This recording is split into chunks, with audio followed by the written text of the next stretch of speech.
You are listening to The Tarot Diagnosis. I'm your host, Shannon. I'm a licensed psychotherapist, and I also happen to have a love for tarot. Each episode, I invite you to reflect with me as I work to demystify the tarot and the human experience, all while exploring tarot's connection to mental and emotional health. While this podcast may feel therapeutic, it is not meant to take the place of psychotherapy. So grab your cards and join me as I work to create a pathway to better understand ourselves and those around us.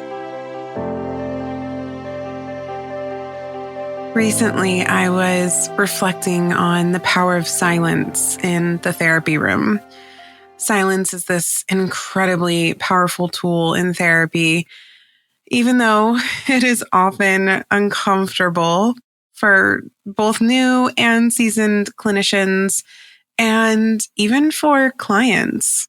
As humans, we are so inclined to quickly fill space, fill up dead air, often with awkward small talk or humor, or even just sometimes too much information. In fact, there was actually a study done in the Netherlands that found that it takes only 4 seconds of silence for Americans to feel uncomfortable. Other feelings associated with silence in this study were rejection and insecurity too. And they specifically, or I'm specifically pointing out Americans in this study because it's the majority of my listeners, although I know that there are a nice handful of you around the world, and thank you for being here. But yeah, the study specifically said, Americans, it's like, 4 seconds, but other areas of the world, it was sometimes longer. If I'm remembering correctly, in Japan, it was like over 8 seconds. So this is also a cultural thing. But yeah, we are not comfortable with silence here in the States. And, these feelings of rejection and insecurity are really big feelings to be attaching to something as kind of innocuous as silence. Yet there is so much power in silence, especially in the therapy room, but even outside the therapy room with our partners, our friends, our colleagues. So much happens when we are quiet and we are giving either our clients, ourselves, our friends, our partners a moment to just sit with either a difficult emotion or a statement or a thought and reflect on kind of what's happening to them or to us in that moment, and just allow ourselves to be seen in a vulnerable way without this need to pull ourselves away from the discomfort of silence or the discomfort of being seen, or even just like trying to pull ourselves out of an opportunity to go a little bit deeper than maybe we're used to. And so I started wondering, what would silence translate to in the tarot world?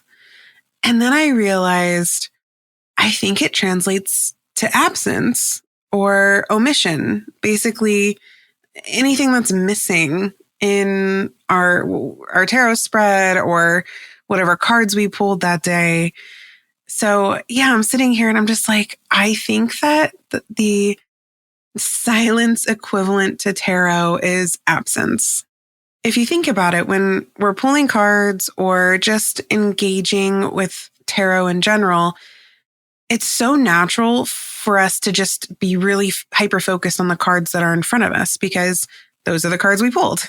And we're conditioned to interpret the cards and the meaning of those cards based on what's in front of us and their imagery, their symbolism, and any sort of archetypal significance or just personal significance, anything that comes up for us on an emotional level or a memory level as we're pulling cards. However, like just as in therapy, where silence or omissions and unconscious material hold just as much weight as the material that's verbally or physically shared, tarot's no different. Tarot also offers insight through absence and through omission.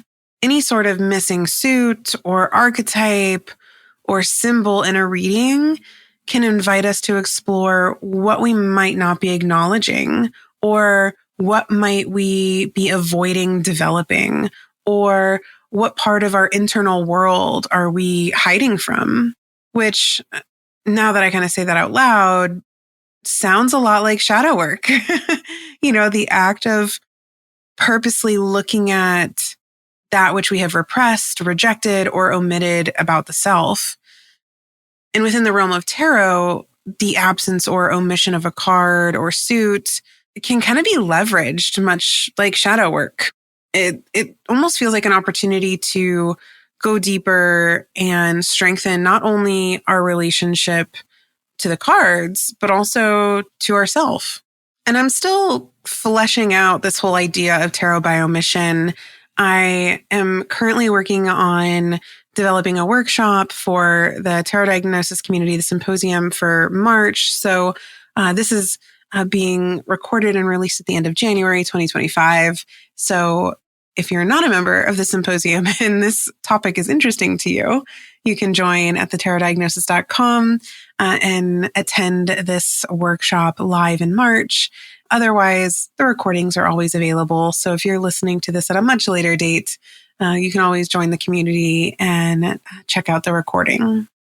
So you're kind of along for the ride with me as I'm kind of processing all of this and trying to kind of make sense of it. And right now, I'm kind of leaning towards looking at tarot by omission through the lens of Erik Erikson's stages of psychosocial development, which is this framework for understanding how we develop and the certain types of experiences we have at different stages of life.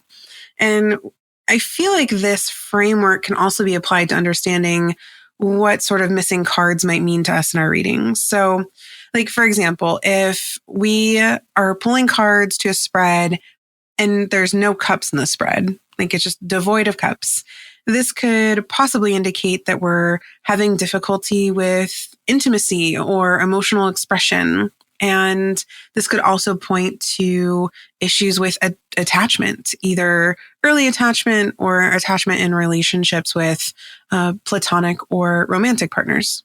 On the other hand, using this same theoretical framework, we could look at the absence of swords as difficulty kind of processing or advocating for the self, maybe fearing confrontation, or struggling with a sense of autonomy and personal truth.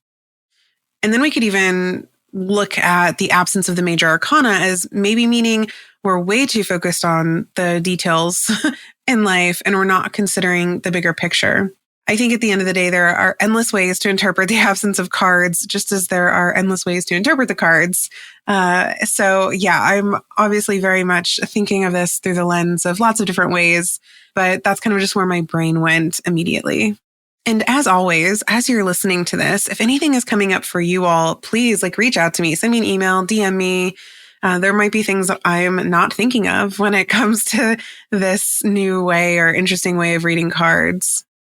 I think something to keep in mind here too is, I know for me personally, when I'm reading, I typically don't think about what's not present because I'm so focused on what is and what's directly in front of me that sometimes I take this kind of neutrality approach to what's not in the spread or what's not present. And in this case, absence might not be neutral. In fact, absence can actually carry some weight here, especially if it's bringing some discomfort or uncertainty. So if we're thinking about silence in conversation, to go back to that, and how unsettling it can feel for us, because it's really forcing us to sit with either unspoken thoughts or fears, or again, those feelings of rejection or insecurity, that experience can also happen in the absence of a suit in one of our spreads. And that absolutely can demand and should demand our attention. So if we think about what's being omitted in a reading and we're kind of likening it to the concept of silence, that silence in a reading can sometimes also be a mirror in the same way that silence in a conversation can be a mirror.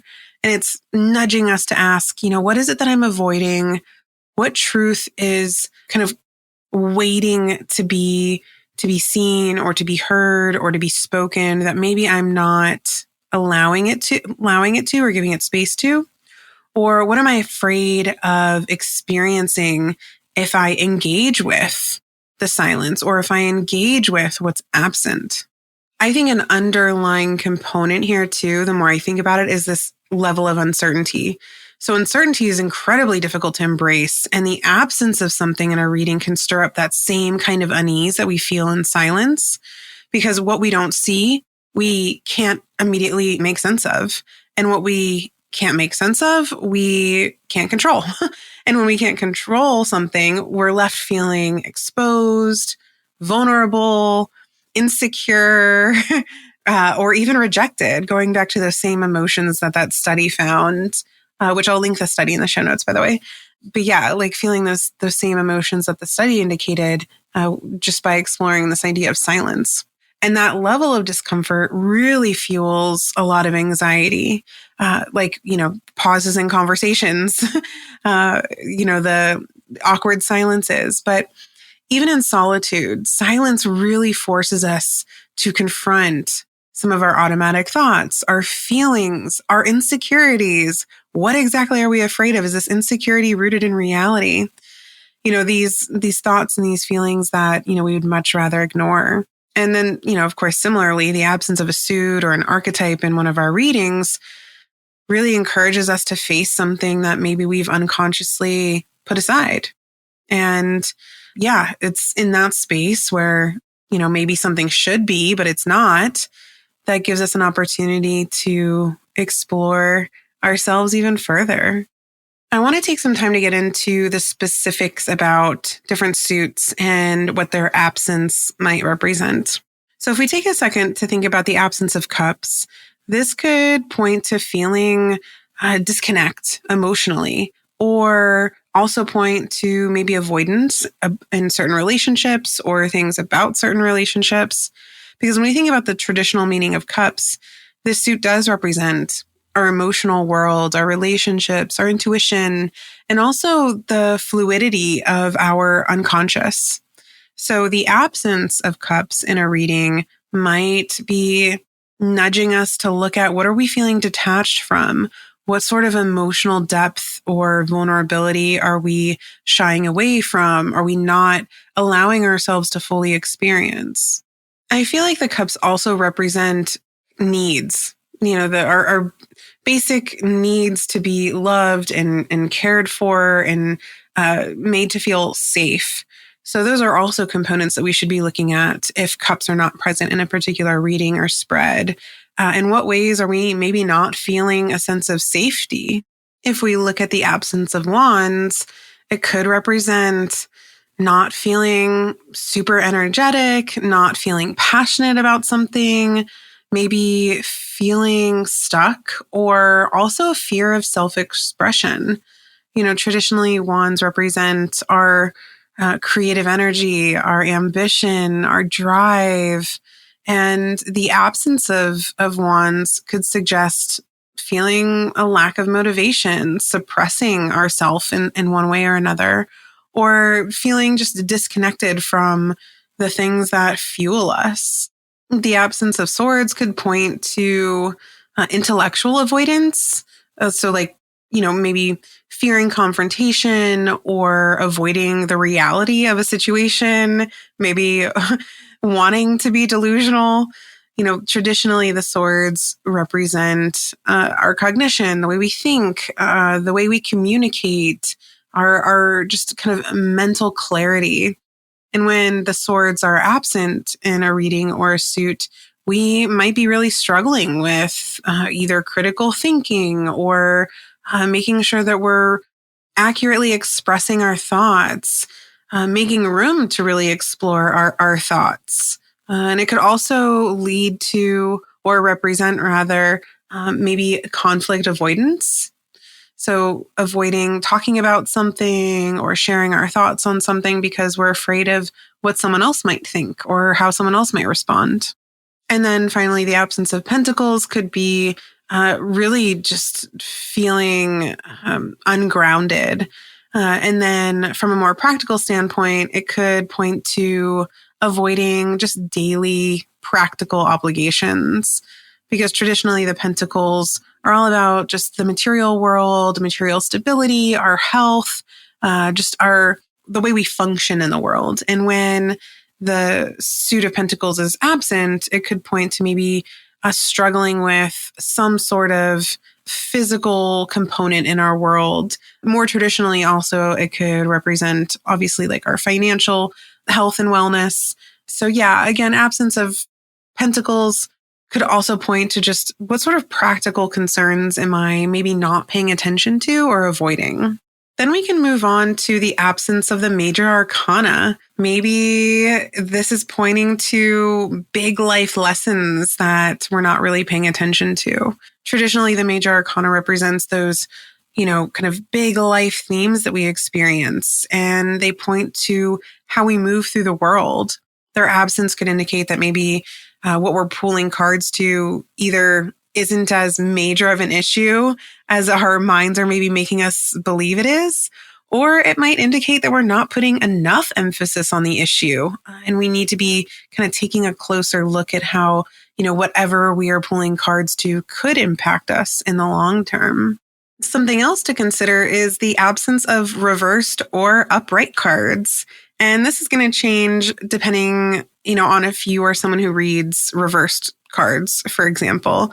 But there's also something to look at. If you are pulling cards and everything is upright, everything is reversed. That happens to me a lot. I don't purposely try to shuffle my deck in a way that I don't get reversals. But I feel like 90% of the time, my cards show up upright, which is one of the main reasons why I don't intentionally read reversals. And I really challenge and force myself to think about a card in every position that it is. So then when I am shuffling and I pull a card and something comes up reversed, I'm like, oh, okay, let me spend a little bit more time thinking about the shadow components of this card, because it's really rare that reverse cards organically show up for me. So if you're pulling cards and you have no reversals, that might mean we need to look at, okay, are we ignoring or denying any sort of shadow aspects of ourselves? What sort of unconscious material are we not paying attention to? It could also point to maybe us not being willing or comfortable to look at the shadow side of ourselves or the cards. So that's food for thought. And then if no upright cards show up, there's a lot that could be happening there. It could point to maybe we're feeling like really closed off and maybe not super open to either connection with others or even just connection to just how we are moving through the world on more of like a grounded pentacle-esque realm.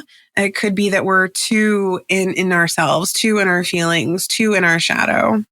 And then if we want to look at this through a shadow work lens, from a shadow work perspective, we can also say, no upright cards could point to maybe we're not doing enough work with shadow integration as well.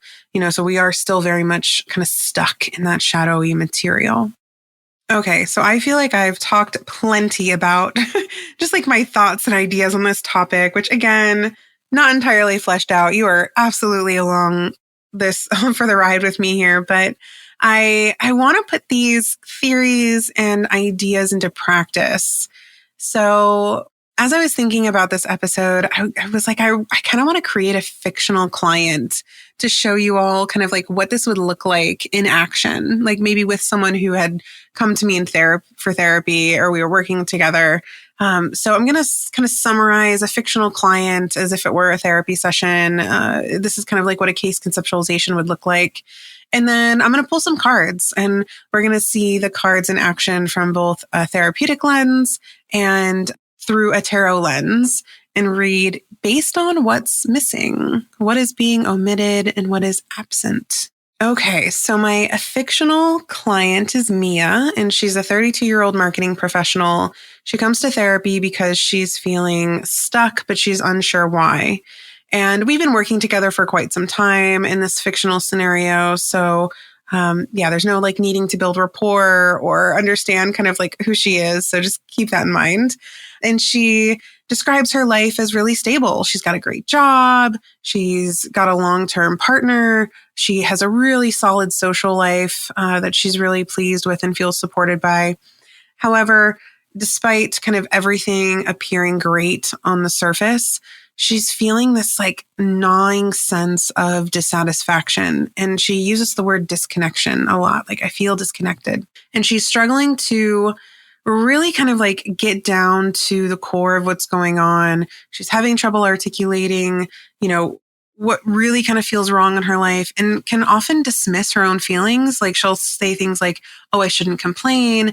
I have nothing to be upset about, which I hear this all the time, which is why I'm including it in this case conceptualization of this fictional client, because I feel like it is universal across the board. So anyway, I digress. This client also admits that she's been avoiding having serious conversations with her partner, and she's been feeling really overwhelmed by indecision at work, almost kind of paralyzed. So yeah, if you are a therapist or even just someone who likes to think about this kind of stuff, you probably already have some ideas from a psychological therapeutic lens of kind of what's going on here. But we're going to have some fun and pull cards. And I'm going to pull cards, and then together we're going to kind of process what's missing and what that could mean. So if you want, and you're in a place where you're maybe at home and not in the car, and you want to do this as well, go ahead and pause me and grab a deck, and then come back and we can shuffle and pull some cards together. All right. So per usual, I'm using my Tarot Vintage deck. And I think I want to pull more than 3 cards, just because I think that would give us more to be missing. So I think I'm going to go with 5. I think I'm going to pull 5 cards. And I'm not even pulling to a spread, because I think that would complicate things right now. So I'm just pulling 5 cards to give us kind of like a general overview of what's happening in this fictional client, Mia's world. All right, so we have 1, 2, 3, 4, 5. Okay. So we have the 9 of Pentacles, the 3 of Wands, the Chariot, Ace of Pentacles, and the Sun. Okay, so right off the bat, we already have, these are all upright, by the way, which that's hilarious, because I was just telling you all that. I rarely pull reverse cards. So all upright, and we have 2 majors. So we're not going to be looking at what it means that some of the majors are missing, but we will maybe look at the fact, or not maybe, we will look at the fact that all of these are upright and not reversed. Okay, so at first glance, this reading these cards might actually look pretty positive. We've got themes of ambition, stability, and just kind of like forward motion, really kind of taking the reins, with that Chariot, and then, a lot of personal growth and well-being and confidence with the Sun. And then we've got 2 Pentacles and a Wand. So a lot of like practical energy, a lot of fiery energy, very rooted in like future planning, which is actually hilarious that I pulled these cards, because this fictional character or client that I've depicted for you all, that very much sounds like the case that I came up with. So this person who's got everything kind of like figured out on the surface, like everything looks great, in writing, so to speak. But let's get into what's missing. The first thing I noticed right off the bat is we have 0 cups. So earlier I was mentioning the absence of cups could really point to emotional disconnect and relationship avoidance. And hello, this fictional client even said that she's been using the word disconnection a lot and has been avoiding having a conversation with her partner. So I definitely feel like this is worth exploring. The fact that we have 0 cups in this reading really could point to the fact that, this client's life is incredibly structured around productivity, performance, external success, and not having any cups in this reading really shows that she's ignoring how she's really feeling and what she's really needing.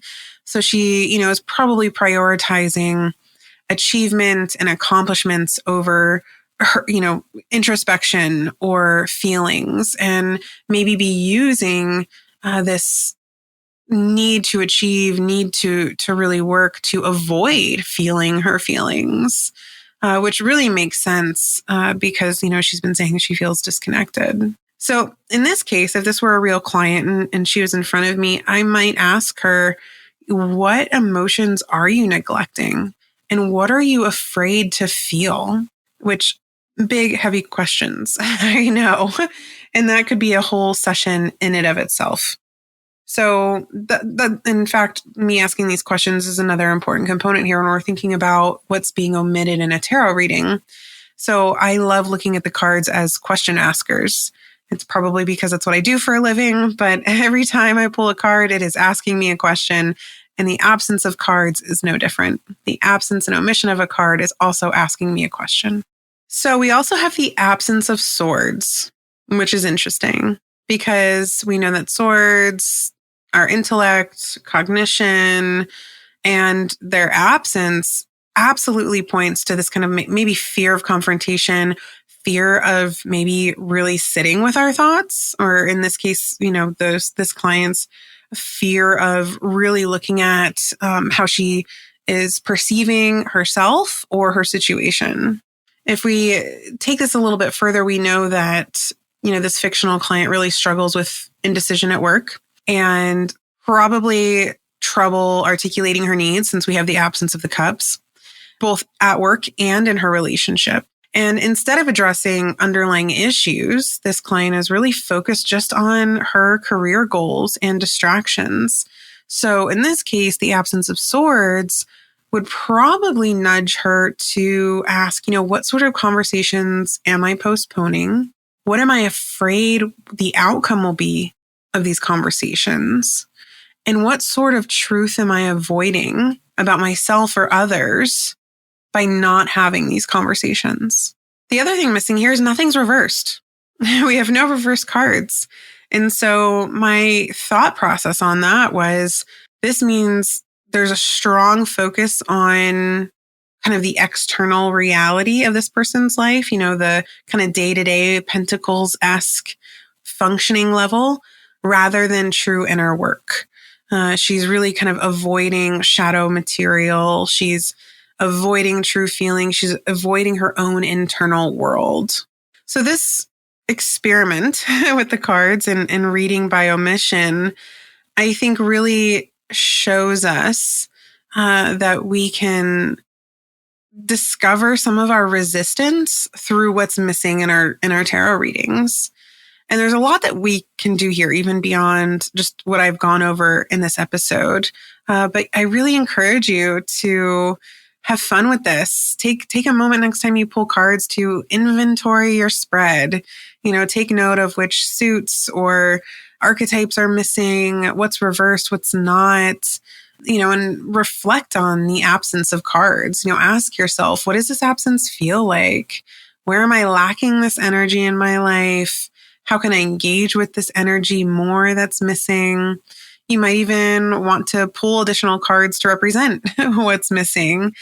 Something fun that you might want to do is if you don't have any pentacles in your spread, for example, go through your deck and flip the cards over until you get to a pentacle.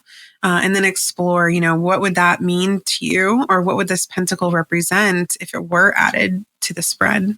And then, I don't know, you could maybe challenge yourself a bit. How can I engage with the energy that's missing, in the cards that I've been pulling, or not pulling, rather.